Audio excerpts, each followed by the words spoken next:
So once you stabilize the putter and you've got your wrist where it's in control and it's very stable, there's no extra movement, you start to really get a sense of that control.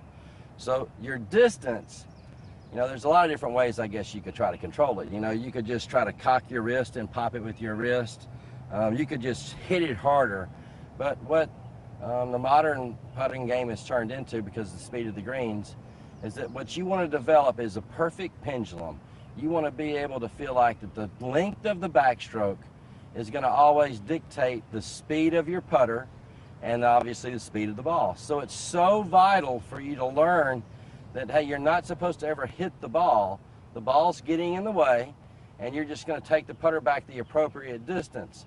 So many top teachers and many of the best players in the world, they mention something called a forward press all the time. So I'd like to explain that to you so that you can get a sense of what they're really gaining by doing this. So what we've said so far is that the length of the backstroke is going to determine how fast the putter is going to go through. So a lot of people, most people really struggle with taking the putter head back very short, and then they have this exaggerated follow through where they're trying to pop the ball to the hole. So what I want to get you to realize is that, hey, a pendulum always swings back and forth the exact same distance. But watch when a pendulum runs into something.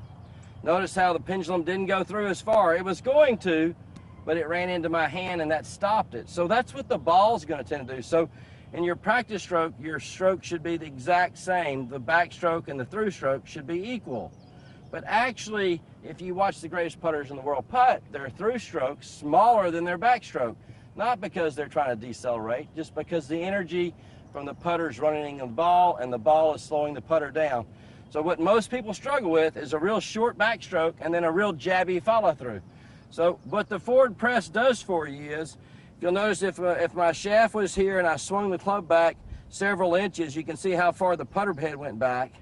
But what happens is if I set up to it, my wrists are unhinged, but if I were to forward press my shaft and then I went back, you can see how much greater the club head went back.